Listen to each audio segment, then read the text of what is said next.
Chapter 43, Prenatal Influences.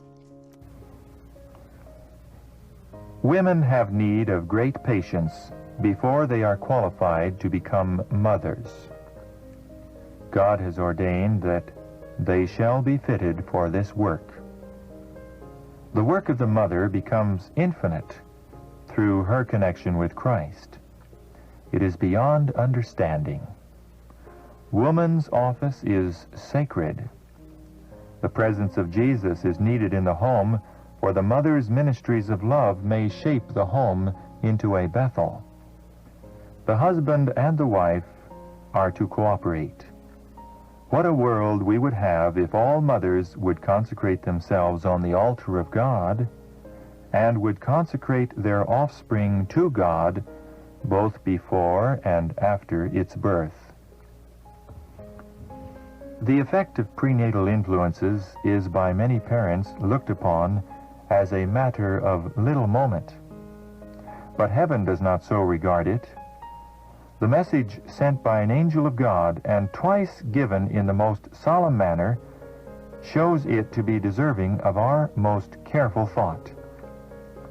In the words spoken to the Hebrew mother, the wife of Manoah, God speaks to all mothers in every age. "Let her beware," the angel said. "All that I commanded her, let her observe." The well-being of the child will be affected by the habits of the mother. Her appetites and passions are to be controlled by principle.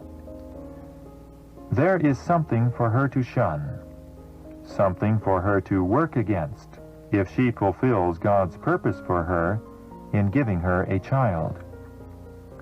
The world is full of snares for the feet of the young. Multitudes are attracted by a life of selfish and sensual pleasure. They cannot discern the hidden dangers or the fearful ending of the path that seems to them the way of happiness.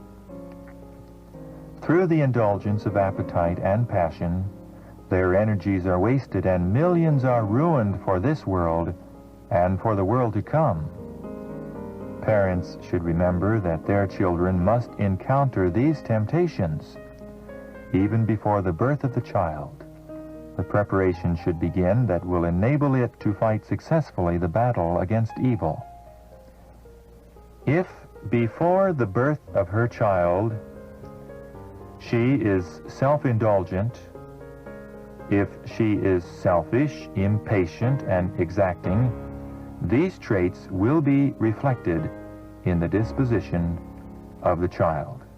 Thus, many children have received as a birthright almost unconquerable tendencies to evil. But if the mother unswervingly adheres to right principles, if she is temperate and self-denying, if she is kind, gentle, and unselfish, she may give her child these same precious traits of character. It is an error generally committed to make no difference in the life of a woman previous to the birth of her children. At this important period, the labor of the mother should be lightened. Great changes are going on in her system. It requires a greater amount of blood, and therefore an increase of food of the most nourishing quality to convert into blood. Unless she has an abundant supply of nutritious food, she cannot retain her physical strength, and her offspring is robbed of vitality. Her clothing also demands attention.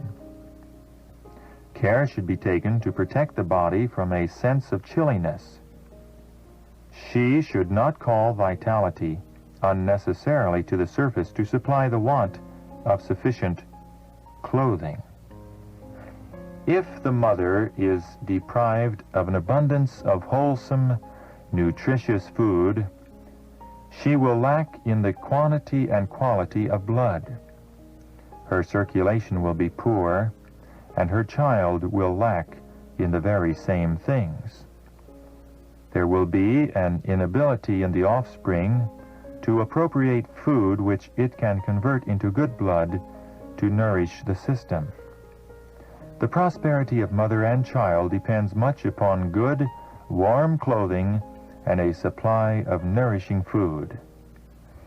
Great care should be exercised to have the surroundings of the mother pleasant and happy. The husband and father is under special responsibility to do all in his power to lighten the burden of the wife and mother. He should bear as much as possible the burden of her condition. He should be affable, courteous, kind, and tender, and specially attentive to all her wants. Not half the care is taken of some women while they are bearing children than is taken of animals in the stable. The idea that women, because of their special condition, may let the appetite run riot is a mistake based on custom, but not on sound sense.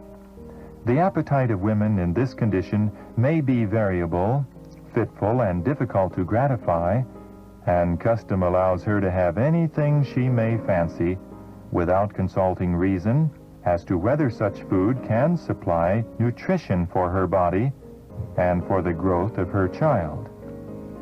The food should be nutritious, but should not be of an exciting quality. If ever there is need of simplicity of diet and special care as to the quality of food eaten, it is in this important period. Women who possess principle and who are well instructed will not depart from simplicity of diet at this time of all others. They will consider that another life is dependent upon them and will be careful in all their habits and especially in diet. They should not eat that which is innutritious and exciting simply because it tastes good. There are too many counselors ready to persuade them to do things which reason would tell them they ought not to do. Diseased children are born because of the gratification of appetite by the parents. If so much food is taken into the stomach that the digestive organs are compelled to overwork in order to dispose of it and to free the system from irritating substances, the mother does injustice to herself and lays the foundation of disease in her offspring. If she chooses to eat as she pleases and what she may fancy, irrespective of consequences, she will bear the penalty, but not alone. Her innocent child must suffer because of her indiscretion. The mother's physical needs should in no case be neglected. 2 lives are depending upon her, and her wishes should be tenderly regarded, her needs generously supplied. But at this time, above all others, she should avoid in diet and in every other line whatever would lessen physical or mental strength. By the command of God himself, she is placed under the most solemn obligation to exercise self-control. The basis of a right character in the future man is made firm by habits of strict temperance in the mother prior to the birth of her child. This lesson should not be regarded with indifference. Every woman about to become a mother, whatever may be her surroundings, should encourage constantly a happy, cheerful, contented disposition, knowing that for all her efforts in this direction, she will be repaid tenfold in the physical as well as the moral character of her offspring. She can, by habit, accustom herself to cheerful thinking, and thus encourage a happy state of mind and cast a cheerful reflection of her own happiness of spirit upon her family and those with whom she associates. And in a very great degree will her physical health be improved. A force will be imparted to the life springs. The blood will not move sluggishly, as would be the case if she were to yield to despondency and gloom. Her mental and moral health are invigorated by the buoyancy of her spirits. The power of the will can resist impressions of the mind and will prove a grand soother of the nerves.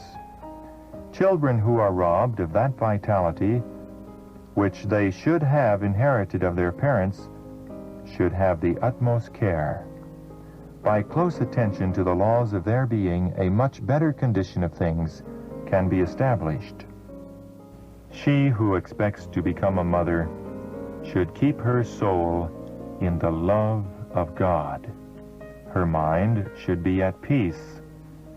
She should rest in the love of Jesus, practicing the words of Christ.